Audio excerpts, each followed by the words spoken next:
So today, Moderna, stock symbol MRNA, was down 16%, and it's off of its high of $80, and it's currently trading at $57 per share, 57 and 71 cents. So I had suggested buying Moderna back in March 22nd, when it was trading at $26 per share. So if you sell it now, you doubled your money. If you have a high risk appetite, go ahead and keep the shares. If you have a low risk appetite, go ahead and sell them all. If you have a medium risk appetite, go ahead and sell half of your shares.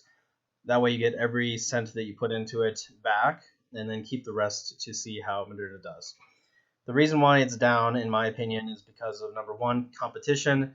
There's other companies out there that are starting human trials, and if other companies have a better result, then Moderna might be toast, because Moderna is putting a lot of its basically Moderna is depending on this for its survival, in my opinion. It's not a profitable company. It invests in, it does research, but this was its chance, and we'll see if it wins. The second reason is they started issuing more shares.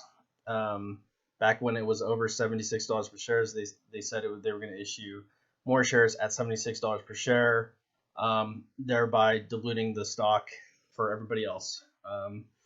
That's never a good sign for investors, really, when companies decide to issue more shares, because it dilutes the share price. It's much better for investors if companies actually issue bonds, other types of debt, rather than issuing more shares, but that's what they decided to do. So they lost investor confidence that way.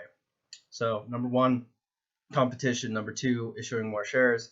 And now number three, I think number three really goes to the strength of Moderna as a company if this whole vaccine doesn't pan out for it. With companies like Gilead and Roche and some of the bigger pharmaceutical companies, this is not a deal breaker. Like, the company will survive even if they are not the ones who come up with the vaccine first.